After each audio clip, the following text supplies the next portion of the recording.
So I've been working on my own game for like the past year now. It's a psychological horror game inspired by games like Silent Hill, Paratopic, Alice Madness Returns. You know them kind of games. Very PS1X. So since I started my game dev journey, there's been a lot of things that have bugged me, but one thing in particular is level design.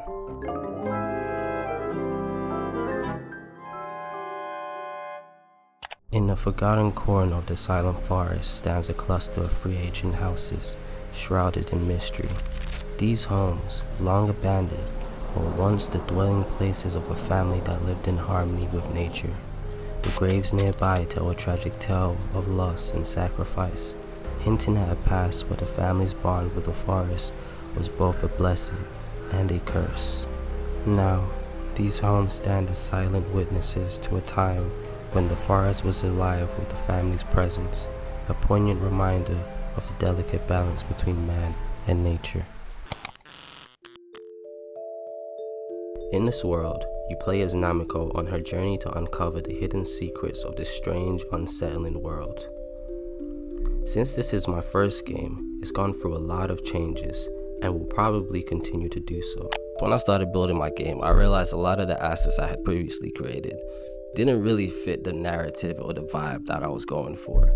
It kind of just looked out of place, to be honest. It was frustrating, but I knew I had to put on my big boy pants and 3D modeling skills to work. One of the biggest changes was the forest environment. At the start of the game, I wanted to create a clear juxtaposition between the two worlds.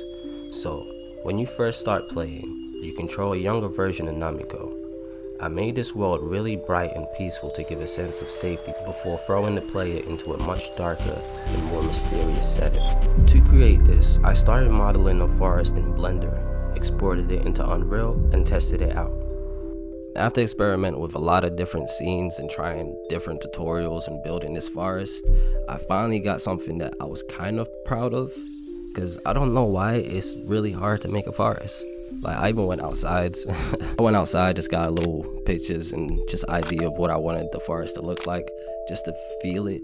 Making it in 3D was just a lot tougher than I thought it would be. But now I kind of got the concept. And it's pretty atmospheric, if I do say so myself, you know what I'm saying? Like, not bad.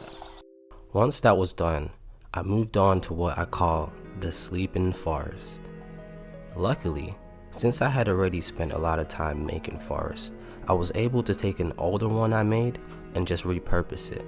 And honestly, that felt like a huge accomplishment.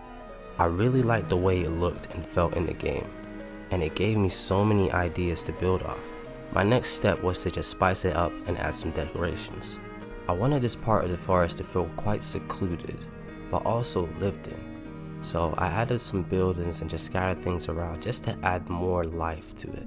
I added these little gravestones just to tell a bit more of the story. But it was at this point where I realized something is missing. That's when I started working on an examination system. Similar to Silent Hill, where when the player enters a trigger box, they can interact with objects, and a text box will appear with a description of the lore entry. I had a lot of fun with this, and I started adding interactions everywhere. It's just another way to expand on the world and let players piece together the story on their own. Along with that, I also wanted to add something that older games used to do a lot, but feels kind of rare nowadays. Easter eggs. I don't know, maybe it's just me, but I just feel like modern games don't include as many hidden secrets anymore. Easter eggs was something I had in mind since the very beginning. I haven't fully implemented them into the player's inventory yet, but you can now find hidden objects throughout the game. Some of them will be tied to the lore, while others might just be cool references for people who take the time to explore. Now, let's talk about something that's seriously been slowing down the development, which is saving and loading. I didn't think setting up a save system would be this difficult, but it's honestly been one of the toughest things I've had to face so far. In horror games, saving is a big deal. You don't just want the player to spawn anywhere. You need checkpoints that make sense and add tension. Many months later. At first, I tried using Unreal's built-in save functions, but I ran into a lot of issues when saving a player's progress correctly. Sometimes it wouldn't save the inventory items, Other times the game would load back up and my character would be stuck in some random place.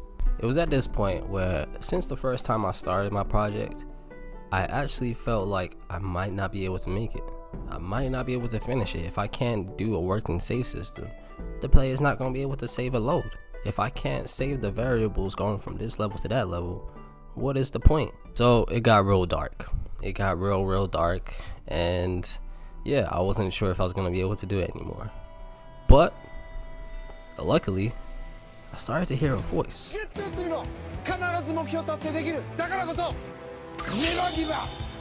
So after a lot of thought, I finally decided to take a step back and maybe see if I can find someone that can handle this for me.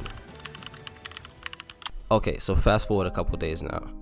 I sent my project off to a developer on Fiverr, and I gotta say, this is my first time using Fiverr, so I did not trust the system at all. I wasn't sure if I was gonna get my project back. I wasn't sure if he was gonna steal my project and then run with it. I don't know, but it was a risk I was willing to take. And shout out to Sabito. I'll put your name somewhere over here. It took him like less than a day to figure this out. Meanwhile, I've been trying for months to figure out this whole saving system, so this was really my last option.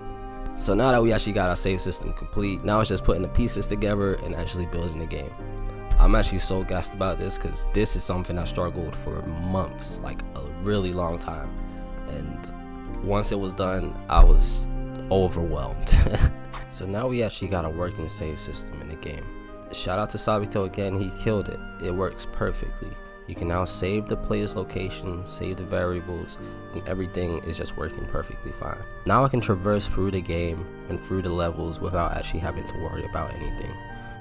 Now, quick update for y'all who have been following my channel. While working on this game, I've also been working on a short animated series for NAMIKO. The idea is to expand on the world, the lore, and the characters in a way that goes beyond just the game. Think of it as a mix between anime and horror, with some of the same unsettling vibes from the game, but told through a different medium. I've already started some of the animations, worked with some voice actors, and even experimented turning some frames into some manga style images. This is something I'm really excited about, and I will be sharing more updates soon. Now before I wrap up, I want to take a moment to shout out you guys, both the YouTube and the Discord community. The support and feedback I've been getting has been crazy, and just overall interest in the game has been insane. Seeing people excited for something I've been working hard on really pushes me to keep going. And speaking of the community, I also want to show some of the fan art that people have sent me. Honestly, this blew my mind. The fact that someone took time of their day to make art based on NAMIKO is crazy. Like, I really do appreciate that. I want to say thank you a lot. I plan on getting this printed out, and hopefully if we get some more, maybe I'll hang them up on my wall somewhere. I just want to say thank you to everyone who's been supporting this project in any way.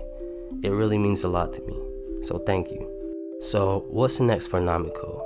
Right now, my focus is polishing the game, refining mechanics, and hopefully finalizing the save system. Along with that, I am still working on the demo, which I plan to release on Steam.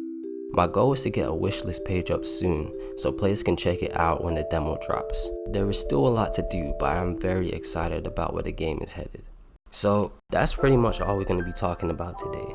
I know it's been a while since my last video, but there's been a lot of changes happening in the game and in real life. So if you made it this far, I really appreciate you for watching. If you're interested in psychological horror, folklore, or just indie game development in general, consider subscribing, like the video, turn on the notification bell so you don't miss out on any more videos. And let me know in the comments what you think of the new updates, or if there's anything that you'd like to see in the next devlog. Also, if you haven't already, join our Discord. It's a cool place to talk about games, art, 3D stuff, or just share ideas and just hang out. So once again, thank y'all very much for watching, and I'll see you in the next one. Peace.